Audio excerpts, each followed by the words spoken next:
कि जिसके यहाँ सरस्वती एक बार आ जाती है, जिसको वरण कर लेती है, लक्ष्मी उसका दासी बन जाती है।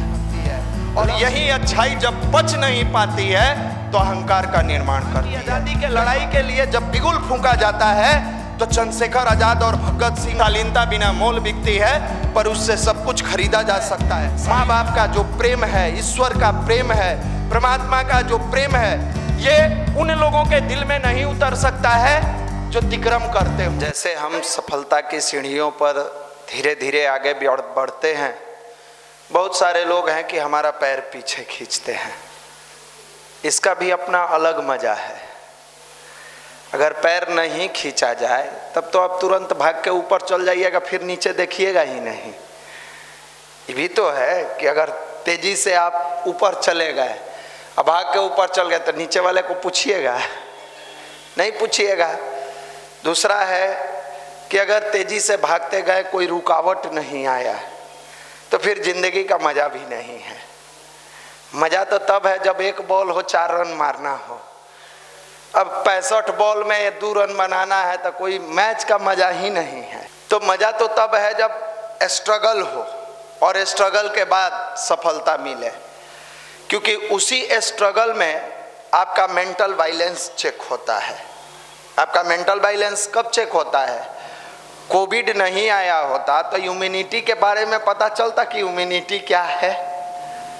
इम्यूनिटी का पता तब चला जब कोविड आया। हम लोग भी नहीं जानते थे। हाँ, जानते थे कि इम्यूनिटी से शरीर स्वस्थ रहता है। एग्जाम नहीं रहे तो पढ़ाई का पता चलेगा?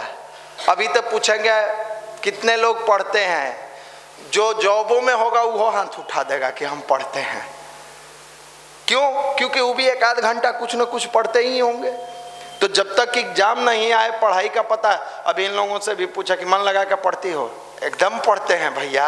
इधर पूछिए, मन लगा कर पढ़ते हैं? जी भैया।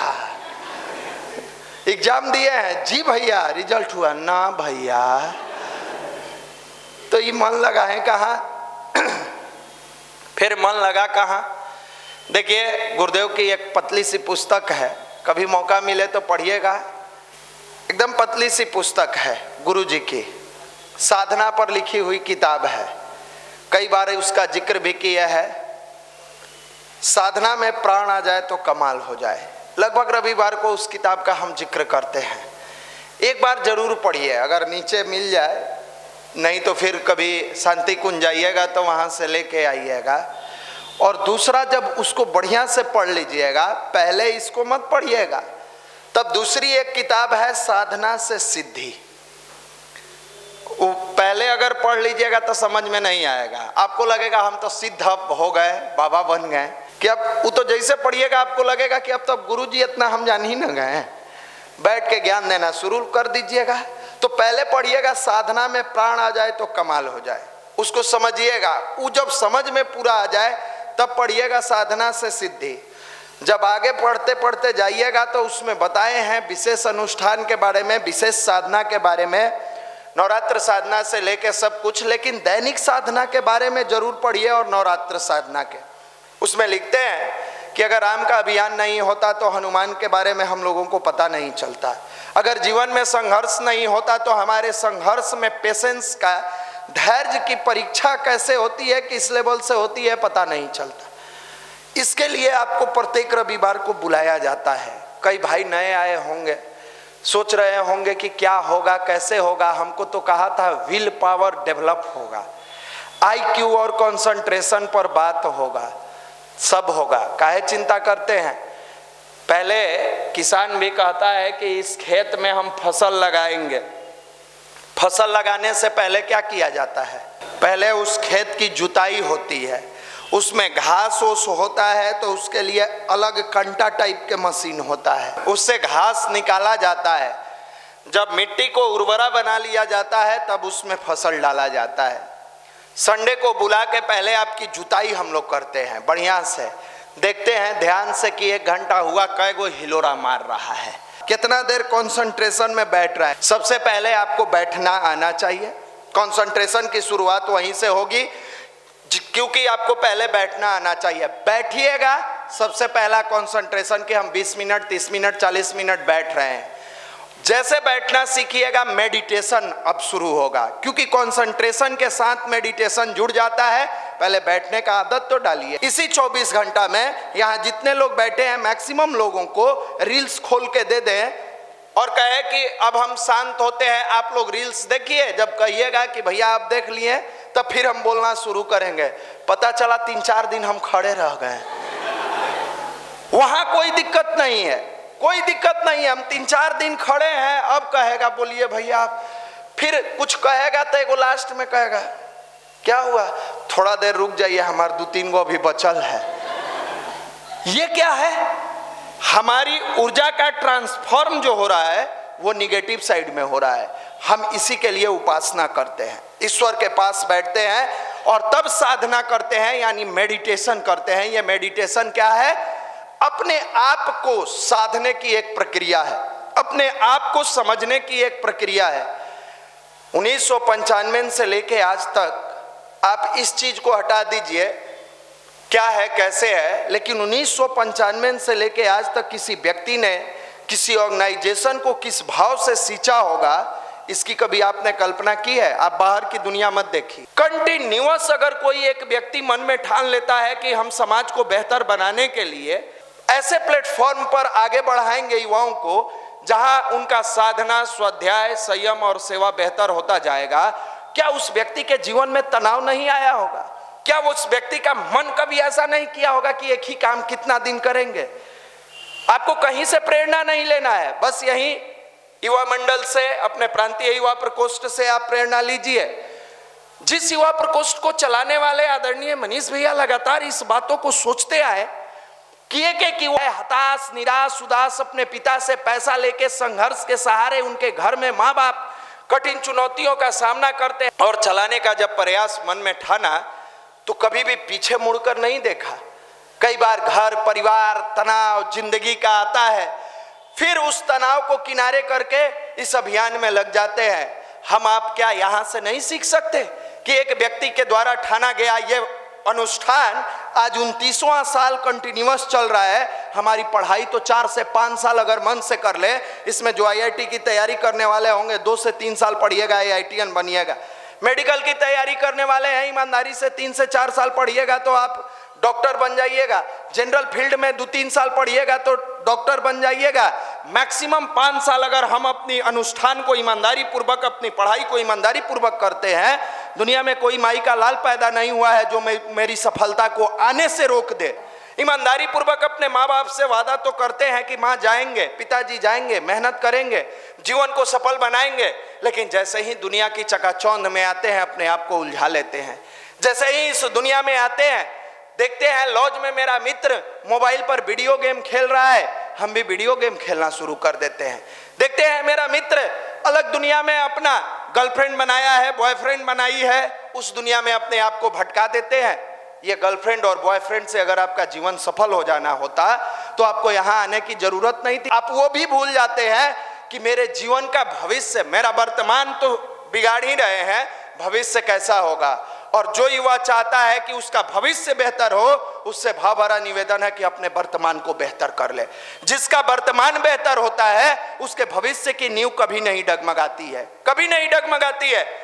हमारे गुरुदेव ने अपने जीवन में जो साधना काल रहा, साधना में नियमितता पूर्वक अनुष्ठान करते हुए, साधना करते हुए कभी जीवनचर्या को थोड़ी भी सुई के राई रत्ती, सुई के नोक के बराबर भी चेंज नहीं किया। स्वतंत्रता संग्राम सेनानी रहे, देश की आजादी की लड़ाई में अपना जीवन लगाए, समय लगाए, श्रम लगाए, लेकिन कभी भी आप कभी मौका मिले तो गुरुदेव की जीवनी है, हमारी वसीयत और विरासत, उसको पढ़ने का प्रयास करिएगा। अरे ये वो राष्ट्र है जहां युवा अपने परिवार की परवरिश में पलता है, अपने परिवार के प्यार से अपने जीवन को आगे बढ़ाता है, और जब पिता के इज्जत की बात आती है तो 14 वर्ष में चक्रव्यूह में चला जाता है। ये वो राष्ट्र है जहां इस भारत माँ की गोद में मिट्टी में खेलने वाला नौजवान माँ की आजादी के लड़ाई के लिए जब बिगुल फूंका जाता है तो चंद्रशेखर आजाद और भगत सिंह, गुरु शंकराचार्य ऐसे तपस्वी बन के निकल के आते हैं, और कोई अपने आप से गोली मार लेता है तो कोई हंसते हंसते फांसी पर चढ़ जाता है। उस राष्ट्र का औलाद कहता है कि मुझे मन नहीं लगता है। ये कहीं ना कहीं आपका जो मन है सबसे बड़ा आपका दुश्मन बनकर बैठा है। यहीं पे अच्छाई को अंदर लाने की प्रक्रिया जो है, इसका नाम भारत का अध्यात्म है, इसी का नाम गायत्री महामंत्र है, इसी का नाम मेडिटेशन है, इसी का नाम ध्यान है। जब ये अच्छाई मनुष्य के अंदर धीरे धीरे ही सही, जैसे टंकी का पानी पाइप से जाता है और टंकी को लबालब भर देता है, फिर कई ऐसे घरों में जो कनेक्शन रहता है उसका, जहां नल खोला जाता है वो पानी मिलता है और लोगों का प्यास बुझा देता है। संघर्ष के सहारे संस्कार धीरे धीरे ही सही अगर हमारे मस्तिष्क रूपी टंकी में भर जाता है, तो जिससे आप जुड़िएगा, मिलिएगा, चाहे वो माँ बाप हो, परिवार के सदस्य हो, शिक्षक हो, व्यक्ति हो, आपके कार्य करने वाले सहकर्मी हो, जैसे नल खुलता है और लोग पानी पीकर तृप्त हो जाते हैं, इस युवा की जुबान के मिठास से वो व्यक्ति तृप्त होता चला जाएगा। इसी का नाम भारत का अध्यात्म है। साधना आपके जीवन में आ जाए और आपको मन में ये बैठ जाए कि हे मालिक, न मैं रहूं न मेरी आरजू रहे, बस तू रहे, तेरी आरजू रहे। दुनिया में आपको सफल बनने से कोई नहीं रोक सकता है, दुनिया में आपको आगे बढ़ने से कोई नहीं रोक सकता है। माँ बाप का जो प्रेम है, ईश्वर का प्रेम है, परमात्मा का जो प्रेम है, ये उन लोगों के दिल में नहीं उतर सकता है जो तिक्रम करते हो। गुरुदेव ने लिखा है, शालीनता बिना मोल बिकती है, पर उससे सब कुछ खरीदा जा सकता है। शालीन बनने के लिए कभी किसी ने पैसे खर्च नहीं किए, लेकिन दुनिया का हर चीज उससे खरीदा जा सकता है, सब कुछ खरीदा जा सकता है। तो ये जब मनुष्य के जीवन में आता है मेडिटेशन, तो सबसे पहले इंसान को विनम्र बनाता है, विनम्र। और जब विनम्र बनिएगा तब वस्तु स्थिति आपको समझ में आएगी। अध्यात्म के सहारे संस्कार का समावेश होगा। जब अच्छाई इंसान के अंदर पच जाती है तो संस्कार का निर्माण करती है, और यही अच्छाई जब पच नहीं पाती है तो अहंकार का निर्माण करती है। जीवन में इस बात का ध्यान रखिएगा, जब मनुष्य के जीवन में कष्ट का समय आता है तो सबसे पहले ईश्वर से वो रिश्ता तोड़ लेता है। याद रखिएगा इस बात को। जब आपका मेडिटेशन में मन न लगे, आप समझिएगा संकट आपके नजदीक आ रहा है, इसलिए ईश्वर के प्रति आपका भाव समाप्त हो रहा है। जब आपका पढ़ने में मन न लगे, ये मान लीजिएगा कि अब आपके जीवन में बहुत सारे कष्ट, कठिनाइयाँ, कला, निगेटिविटी आने वाला है, इसलिए आप सरस्वती को वरण नहीं कर रहे हैं। 1000 बार हम आपको समझाए हैं कि लक्ष्मी कहीं भी जा सकती है, लक्ष्मी चंचला है, कहीं जा सकती है। आपके गांव में देखिएगा, कम पढ़े लिखे, अधिक पढ़े लिखे, अब यहाँ से कितना एग्जाम्पल दे, लेकिन पॉजिटिव निगेटिव कई लोगों के पास आप देखिएगा भरपूर लक्ष्मी है, लेकिन सरस्वती सौभाग्यशाली आदमी को वरण करती है। जिसके सौभाग्य का सूर्योदय होता है, सरस्वती उसी के परिवार में जाती है। ये सबके परिवार को नहीं रास आती, सरस्वती सबके घर नहीं जाती है। और ये जब आती है तो 1,00,000 बार उदाहरण दिए हैं कि साधारण गडेरिया के लड़का को शिवाजी बनाती है, नास्तिक नरेंद्र को विवेकानंद बनाती है, पेपर बेचने वाले को कलाम बनाती है, पंप पर तेल देने वाले को अंबानी बनाती है, अर्धनग्न फकीर को गांधी बनाती है, दलित के बेटा को अंबेडकर बनाती है, अंगूठा पास व्यक्ति को रामकृष्ण परमहंस बनाती है, तो चौथा पास व्यक्ति को पंडित श्री राम शर्मा आचार्य 3200 किताब लिखने वाले एक ऐसी ऋषि बना देती है जिनके छांव में आज पूरा विश्व अपने जीवन की दशा और दिशा बदलता है। कि जिसके यहाँ सरस्वती एक बार आ जाती है, जिसको वरण कर लेती है, लक्ष्मी उसका दासी बन जाती है। एपीजे अब्दुल कलाम जी को सरस्वती ने वरण किया। जहां जाते थे लोग दिल खोल के आंख के पलके बिछा के बैठे होते थे। उनको कहीं रहने की दिक्कत होती थी, कहीं घूमने की दिक्कत होती थी। स्वामी विवेकानंद जी जो युवा सन्यासी थे, लोग आज लेक्चर में कहते हैं युवाओं के हृदय सम्राट, हृदय का सम्राट कैसे बने विवेकानंद जी? सरस्वती को वरण किया। ये आया कहां से? मेडिटेशन के माध्यम से आया। कालिदास, जिनको लोग गिरा गुजरा समझते थे, जब एक बार सरस्वती वरण करती है तो कालिदास कालिदास बन जाते हैं। हमारे गुरु जी को बहुत लोगों ने बहुत ताना मारा, बहुत ताना मारा। पूरे विश्व के इकलौता व्यक्ति जिन्होंने 3200 किताबों को लिखा है, और मोटी मोटी वांग्मय से लेके सारा चीज, और नो कॉपीराइट, कोई कॉपीराइट नहीं। जिसको जहां से मन करे लेख को उठाए, अपने किताब में छापे, जैसे मन करे विचारों को पहुंचाए। ये क्या है? ये सरस्वती वरण करती है। और सरस्वती जब वरण की तो अभी हमने कहा कि लक्ष्मी दासी बन जाती है। आप जहां बैठे हैं इसकी कितनी कीमत होगी? इस शक्तिपीठ की अगर कीमत लगाई जाए, 10-12 कट्ठा में यह जमीन है, जहां करोड़ों रुपया कट्ठा जमीन है, ऐसा पूरे देश नहीं पूरे विश्व में 5000 से अधिक शक्तिपीठ है। और सती परिवार को वर्ण करती है और पीढ़ी दर पीढ़ी उसका आदत पड़ जाता है तो हैवान भी इंसान बन जाता है, भटके हुए व्यक्ति भी सही राह पर चलने लगते हैं। मेरे मित्र, इसी का नाम भारत का अध्यात्म है, इसी का नाम युवा पीढ़ी है। समय बीत जाएगा, फिर आप दूसरे को उदाहरण तो दीजिएगा लेकिन अपनी जिंदगी को संवार नहीं पाइएगा, नहीं संवार पाइएगा। भूल जाइएगा कि कौन व्यक्ति मेरे लिए क्या किया है। उल्टा में जब अभाव होगा तो स्वभाव इस लेवल से बिगड़ जाता है कि छोटी छोटी बातों पर लड़ाई होना शुरू होता है। अरे ईश्वर के पास बैठो तो प्रेम करना सीखो।